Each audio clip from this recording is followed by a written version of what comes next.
Turkey is no longer just watching from the sidelines.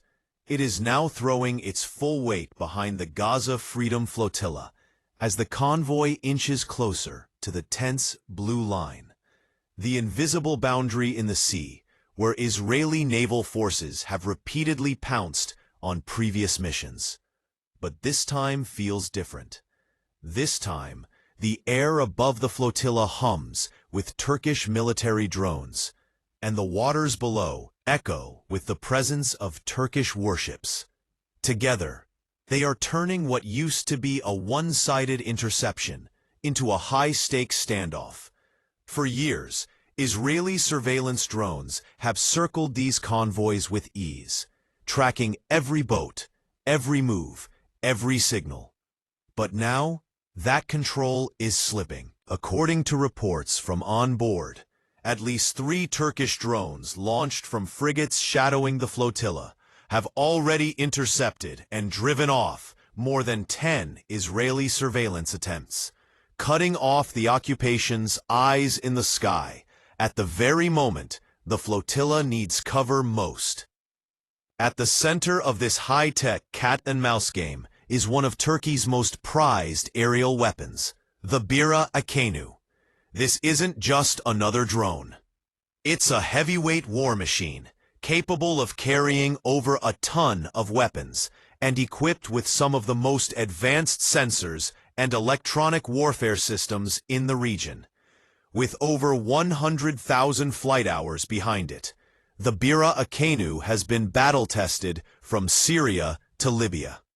And now it's flying above the Mediterranean, guarding a civilian flotilla from the world's most heavily armed navy.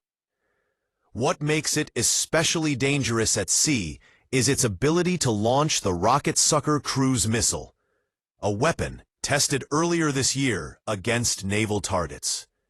This gives the drone a true standoff capability. It can locate, track, and strike ships from far beyond the horizon, shrinking Israel's reaction time to mere minutes. In plain language, this drone doesn't just scout, it deters. It creates a bubble of threat so large that even approaching the flotilla becomes risky. And that's exactly the point. But while Turkey flexes its muscles in the open, a quieter, more covert game is being played in the skies above. Our own British government, rather than standing for international law or humanitarian relief, has shamefully dispatched a spy plane to feed live intelligence to Israel. The proof is there. Photos clearly show a surveillance aircraft based at RAF Akrotiri in Cyprus, the same model that has been flying daily missions over the eastern Mediterranean. Some of these planes are even leased from a U.S. contractor tied to Sierra Nevada Corporation, a private company deeply embedded in intelligence operations. One such aircraft was recently caught circling above Kunis with its transponder turned off, a telltale sign of clandestine activity. Yet even these spy planes are finding their job harder than usual.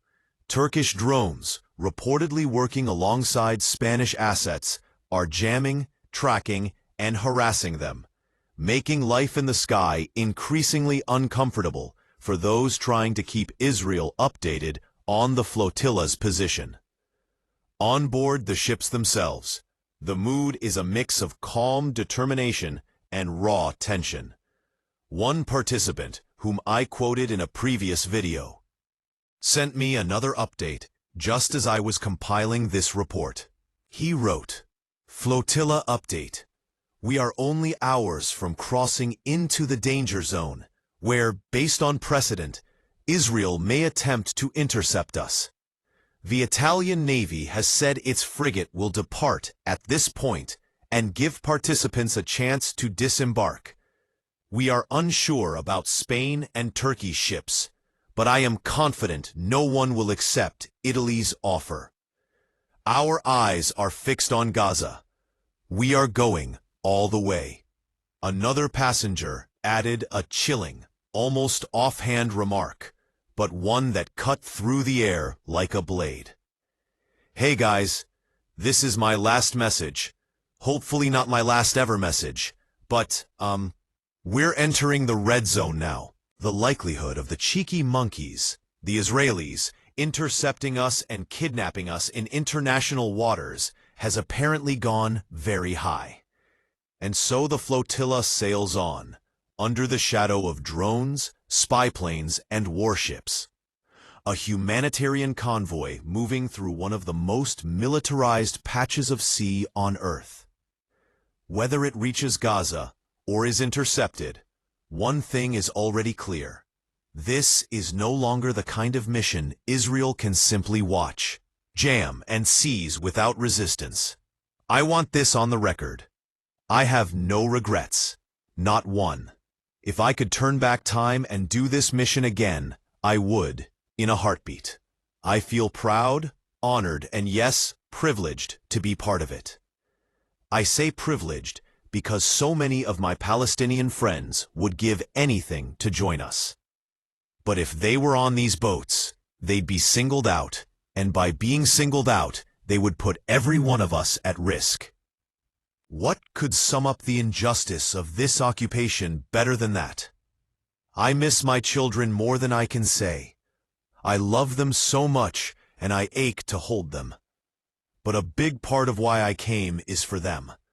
I refuse to accept a future where the world looks the other way while people are being killed or starved.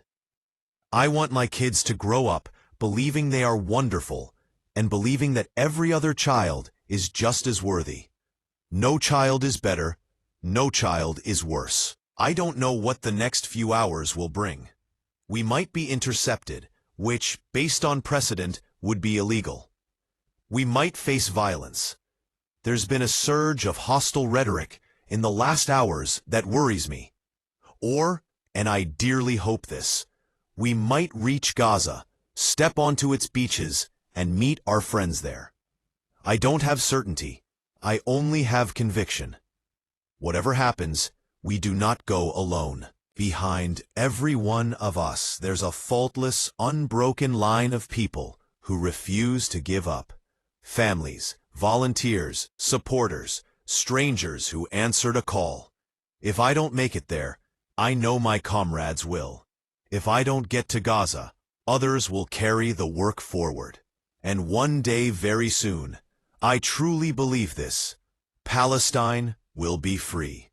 Every mile we make toward Gaza strengthens us. Every step forward sharpens our resolve. That is the engine of this mission. Determination turned into action. Aboard the ship, Greta Thunberg spoke to the press and summed up where we are, close to Gaza, and aware that anything can happen at any moment.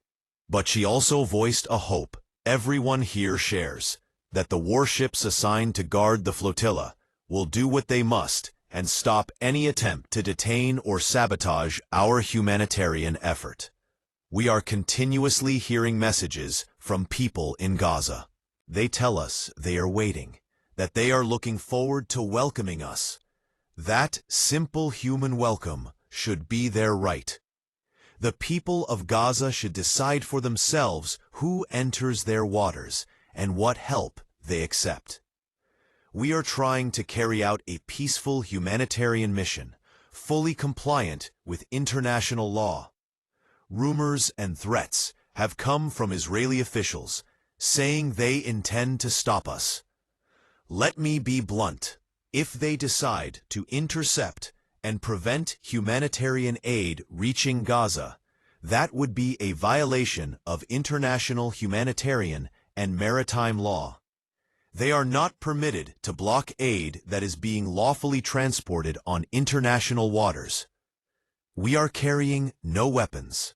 What we have on board is ordinary human relief, food, medical supplies, baby formula, sanitary products. Families depend on these items. Babies, the elderly, the wounded. We will not accept anyone saying those things can be denied. To stop this mission would be another entry on the already long list of abuses suffered by Palestinian civilians. So that's where we stand. Scared but unbowed, vulnerable but determined. We're sailing on the belief that ordinary people can do extraordinary things when they refuse to be silent. My hope for my children, for Gaza, and for all of us is that this voyage will prove that hope can be stronger than fear. World governments could end the siege of Gaza today. They could end the genocide that all of us are witnessing in real time, live-streamed before our eyes. They have the power, but they are refusing to use it. Nicole James and her friend stood before cameras and pleaded for safe passage of the boats. They didn't ask for glory. They didn't ask for recognition. They asked for something so basic it should not even be controversial. To stop the bombing of children. To stop the starvation of families. To stop what they rightly called a brutal genocide.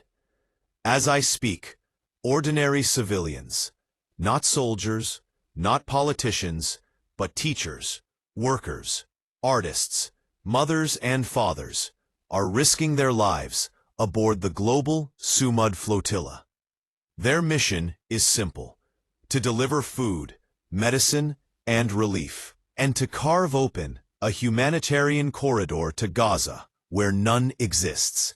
Yet governments of the world, who could make this mission safe with a single decision, are turning away. They choose blindness. We demand more. We demand that Italy, Spain, Turkey, Greece, and every government with ships in these waters do their duty. Escort the flotilla safely to Gaza. We demand an immediate halt to weapons shipments that fuel the killing. We demand protection of human life and free unhindered passage of humanitarian aid. Because the global flotilla is not only about boxes of food and crates of medicine. It is about breaking the siege itself. It is about ending the complicity of governments who sign off on starvation and blockade. The truth is simple. All the governments of the world could stop this, but they lack the will. And so, people power has stepped in. People power has carried these boats this far. But now, governments must act. Ask yourself, how is it that leaders of settler colonial states, built on the theft of land and the blood of indigenous people, are the ones who sit at the table and dictate the terms of peace? As Yasminaka wrote on Instagram, and I quote, "Colonizers cannot define peace. Justice must come before negotiation. This is a struggle for liberation and for our shared humanity." Look at the United States, a country founded on stolen land, built through genocide and slavery. Since its birth, it has launched over 400 military interventions across the globe. Look at Israel, another settler colony. For nearly 2 years, it has rained bombs on Gaza, a strip of land already starved by blockade, already wounded by decades of siege. And what does the so-called international community do? It looks away. Let's be clear, Israel is not defending itself. It is enforcing apartheid. The United States is not maintaining peace. It is preserving empire. Both of them are white supremacist states, justifying ethnic cleansing with the language of security.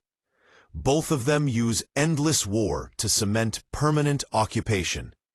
And then they dare to tell Palestinians what peace should look like. But their peace plan is not peace. It is surrender. It is colonization by another name. It is a strategy to silence the oppressed and shield the oppressor. Justice is not negotiable. Justice is the foundation of peace. And where there is no justice, what they call peace is only pacification. The United States and Israel are not peacekeepers. They are global threats. Mass murderers do not get to define peace. War criminals do not get to sit at the table of morality. That is why we must stand with Palestinians, not as charity, not as sympathy, but in solidarity. Their fight is not separate from ours. It is a fight against imperialism, against apartheid, against racial capitalism. And their demand is not peace under occupation. It is freedom, it is dignity, it is liberation. And so, lacking evidence to smear this flotilla, the Israeli military did what it always does. It manufactured a lie. They dropped a crude collage of images and called it intelligence. Let's look closer. First, they circled two faces in red and claimed they showed the same man. But they don't. One photo is outdoors at a press scrum, microphones in frame. The other is indoors at a formal event. The hairline is different. The jaw is different. Even the brow is different. They are not the same person. One of them, in fact, is British politician George Galloway. That's how sloppy this evidence is. Second, they spliced in a photo of Greta Thunberg on a boat, implying some chain of command. No timestamp, no context, no identifiers. Just proximity used as propaganda. Third, they added a row of blurry documents with no stamps, no seals, no signatures, no metadata, nothing to prove they are real. If these papers were genuine, we would see full originals, dates, serial numbers, independent verification. Instead, we see a red circle montage, a classic trick of information warfare. Throw together scraps, give it the gloss of officialdom, and hope people don't look too close. The timing of this release says everything. They dropped this so-called dossier just as the flotilla approached Gaza, hoping to poison public opinion and give cover for an interception. But it failed. Because when you strip away the propaganda, the reality is simple. The flotilla is moving forward. It sails with unprecedented protection, Turkish and European naval forces watching closely. And Israel's propaganda machine is faltering in real time. The world is watching, too. People are seeing through the lies. They see mothers and fathers on these boats, carrying not bombs, but baby formula. Not rifles, but medical kits. Not soldiers, but human beings determined to deliver hope where governments would deliver nothing. This is the choice before us. Will we listen to the war criminals who call themselves peacekeepers, or will we stand with those who refuse to be silent in the face of genocide? Thank you for watching. Support honest journalism. Subscribe, share, spread the word. Because the more light we shine, the harder it becomes for the powerful to bury the truth. Until next time, God bless you.